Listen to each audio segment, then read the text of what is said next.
From NFL stadiums to big money college football arenas to Colorado's high school fields, athletes all share a common enemy: pain. You either tape it, brace it, and shoot it, or you go home. Intermixed with the thrill of touchdowns comes the anguish of injuries. It's instilled in the player at a very early age that pain is nothing. It's an obstacle you push through. Performing despite being hurt is often seen as heroic. We got to be a warrior for our teammates. But players at major universities, both here in Colorado and around the nation, don't have to overcome injury with just guts. There are times that we may utilize an injection. An exclusive FOX31 Denver investigation found training rooms handing out a vast array of numbing agents, narcotics, and a powerful, controversial drug called Toradol, or ketorolac T. Developed to treat pain after surgery, Toradol is also an effective drug that entices injured college football players to get back in the game sooner.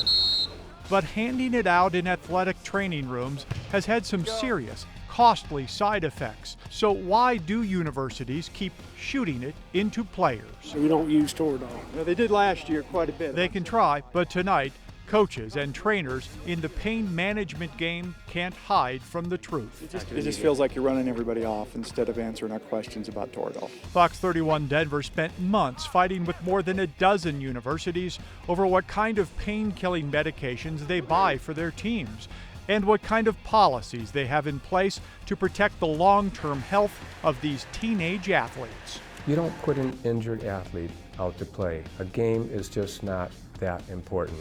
Good evening. I'm investigative reporter Chris Halsney. Tonight we dig into a dark world of unregulated drug use in sports. It affects nearly every athlete, from high school to college to the pros. If your kids play sports, you don't want to miss this special report: the risks and rewards of masking the pain. This stockpile of vials and syringes represent the number of Toradol injections that a single Colorado university purchased during just one football season. Some injured football players consider it a magic potion that helps them play through the pain. Others consider it a dangerous snake oil. Dead sprint! It's only 5:30 in the morning. Move, Umu, dig! And already former Bronco and Colorado Buffalo lineman Matt McChesney's voice is getting hoarse. Ah, get it up, get it up, get it up! At his gym 6-0, it's tough love as he trains some of this state's best high school football players for the rigors of big-time college sport. Faster! He preaches physical Pick it up or we're just gonna keep running. and mental toughness, Don't worry, we can do this all day. Go! and refuses to shy away from telling the truth about the ugly expectation of playing through injuries. You better find a way to take care of yourself. Because if you don't, you're just gonna be an old broke down cripple, and the same people telling you to go out there and stick yourself with needles and just play through it and be tough for the team, the minute you're not on the team anymore, will never talk to you again. McChesney knows a lot about being treated as a disposable commodity, both in the NFL and in college. The 6'4", 310-pound lineman played for the Miami Dolphins, New York Jets, and Denver Broncos. There was nothing more important to him than getting on the field on Sunday, but the health consequences were enormous. I've had 6 left ankle reconstructions. I've got plates and screws in my left leg. I just had 5-level back fusion surgery in October.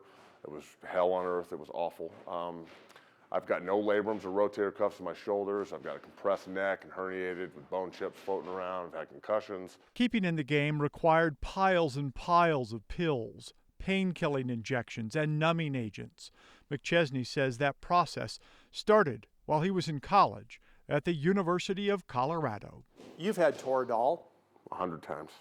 An honorable mention All Big 12 player in 2004, McChesney says he was first introduced to the anti-inflammatory pain medication called Toradol, or its generic equivalent ketorolac, inside the CU training room. This is where the cycle of dependency started. You get a shot in your butt cheek before a game. You feel like frickin' Superman when you walk on the field. Everything's numb, you feel great. After the game, when you wake up the next day, you feel like you got hit like a Mack truck because it hides everything. So what do?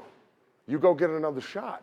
Based on our extensive review of thousands of painkiller prescription invoices from CU, Colorado State, the Air Force Academy, and Northern Colorado, McChesney's young prospects will likely be offered similar help with their pain when they get to college.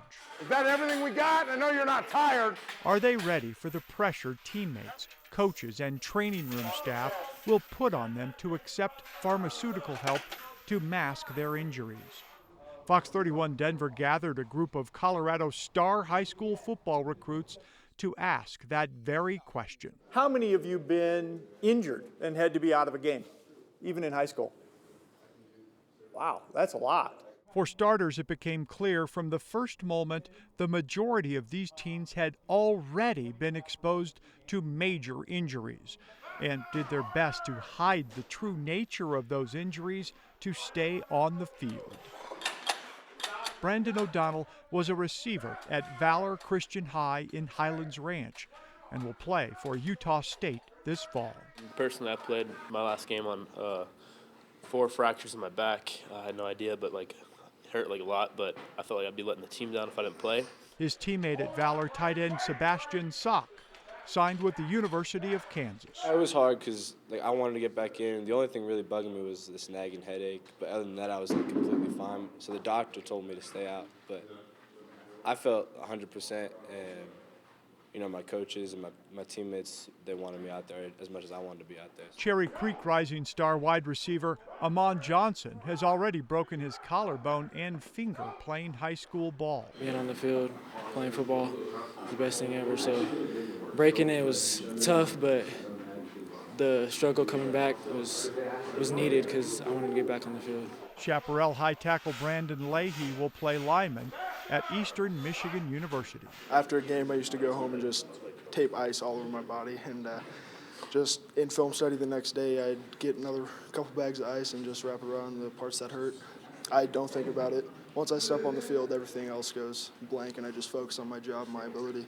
Defensive tackle Frank Umo of Heritage will be on the CU Buffalo line. Do you sometimes feel like you have to play injured? Yeah, I definitely feel like it. In my third to last game, I rolled my ankle and felt like, because it was a league championship game, I felt like I needed to get back out there. So I just taped it up and played with it.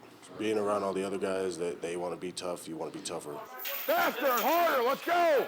Although all these young men are familiar with pressures to play while injured, none had yet heard of the pain aid Toradol.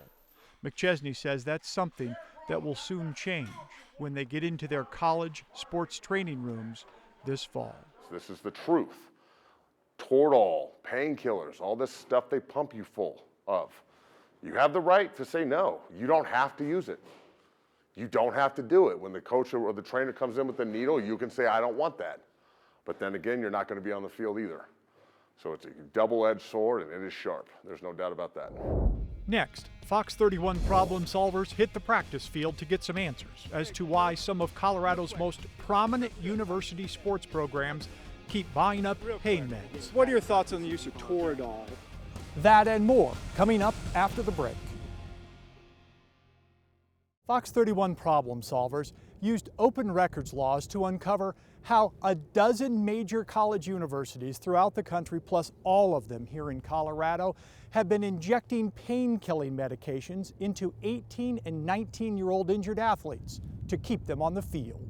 The Colorado State University Rams have a new head football coach this season. Mike Bobo preaches toughness from the sidelines. What he isn't as clear about, however, is if he will continue to allow the use of painkillers and a masking agent called Toradol or ketorolac to be used inside the training room to get injured players back on the field. What are your thoughts on the use of Toradol to get injured players back on the field quicker here at CSU?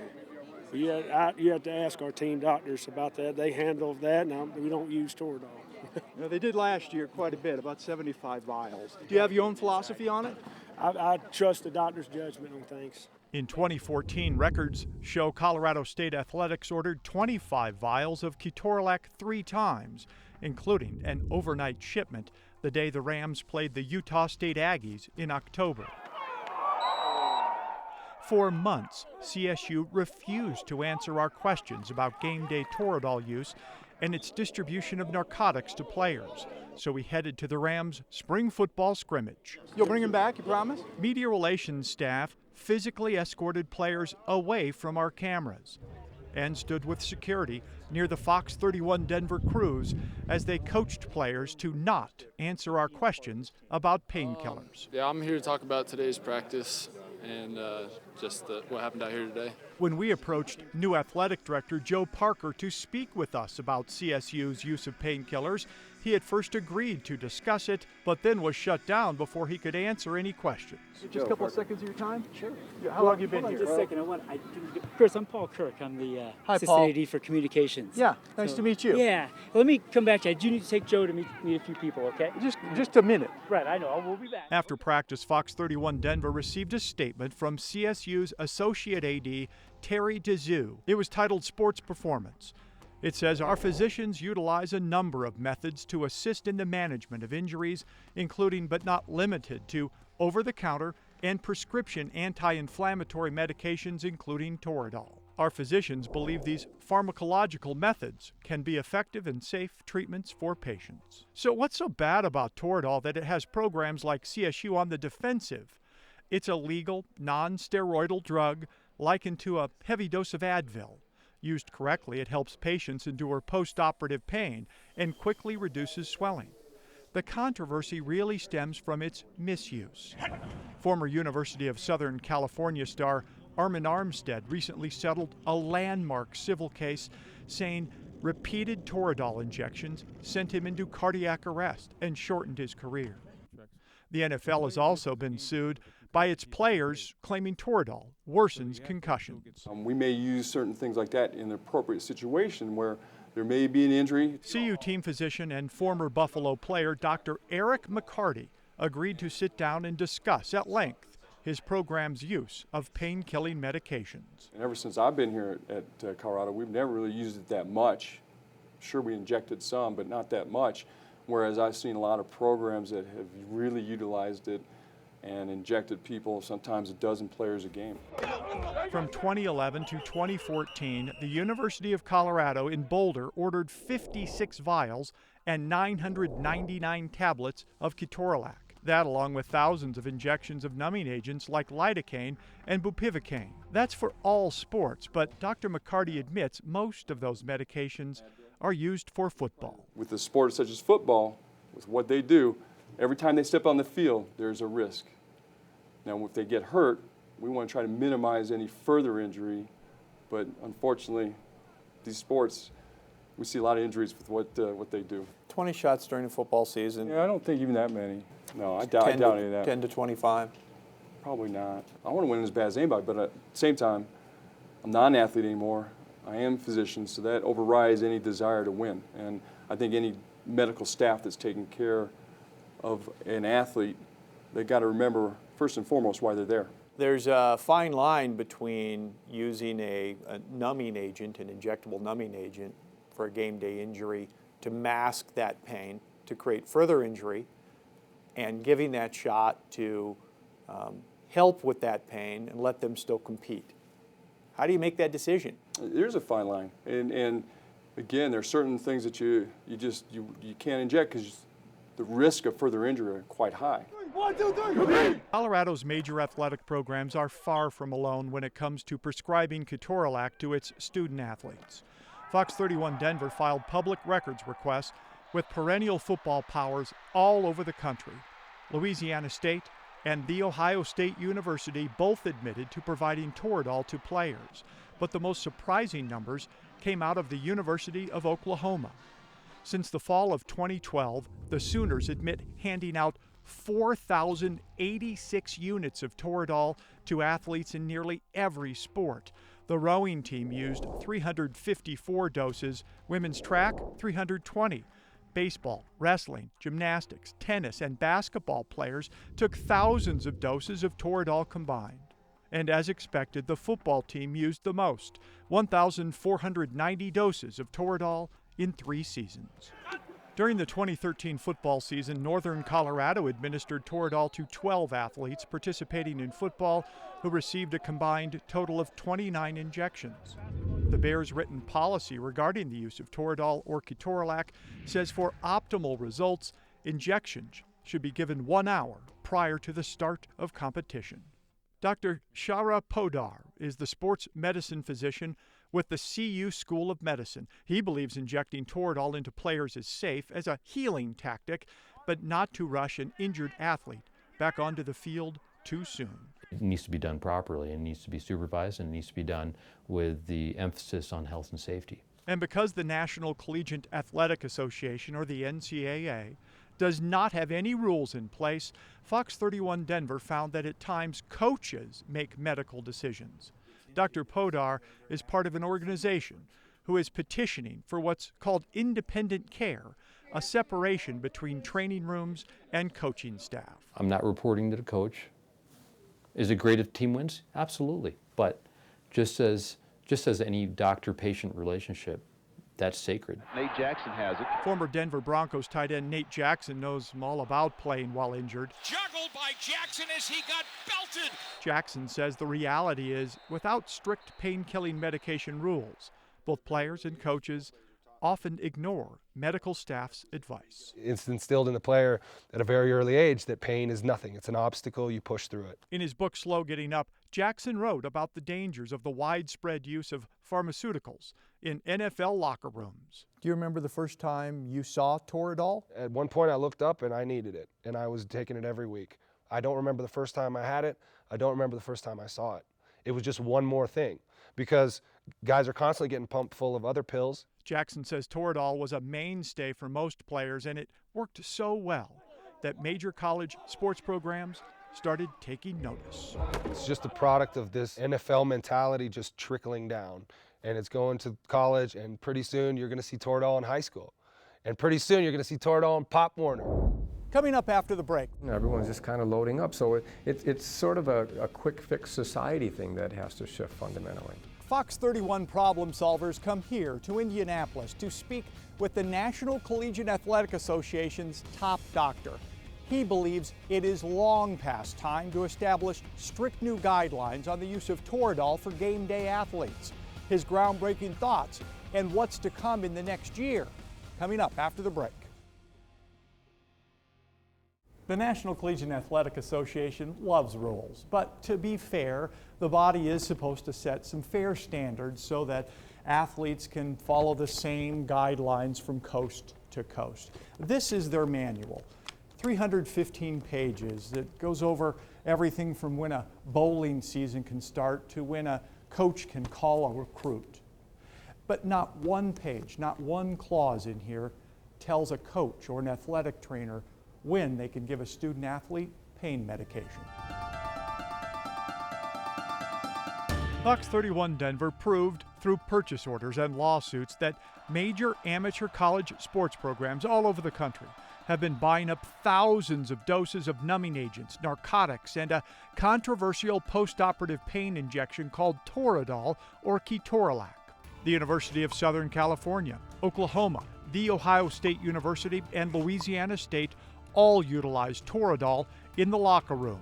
Plus, we found every big college program in Colorado, CU, CSU, Northern Colorado, and the Air Force Academy have been prescribing and buying Toradol for football players. When and why team physicians dope up the injured athletes isn't regulated at all.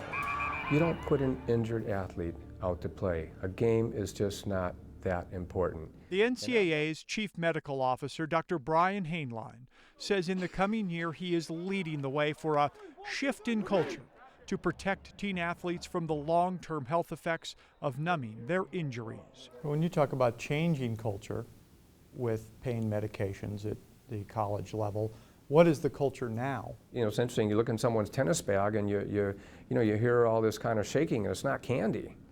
It's just big bottles of acetaminophen and ibuprofen and all sorts of other things, chondroitin. Everyone's just kind of loading up. So it's sort of a quick fix society thing that has to shift fundamentally. When is it okay to mask pain of an injury and send a teenager back on a football field? That's the key question. And so you never say when is it okay to mask pain.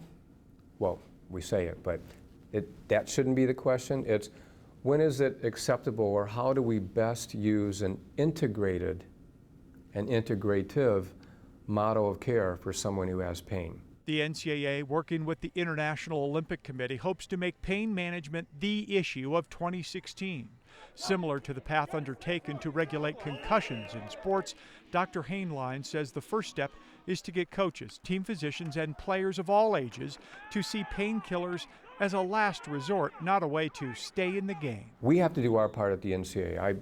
Believe me, we have to take the leadership role, and I've pledged to help in doing that. But at the youth sport level, the parents and the coaches need to understand that they're not making a champion by making someone compete in a weekend game.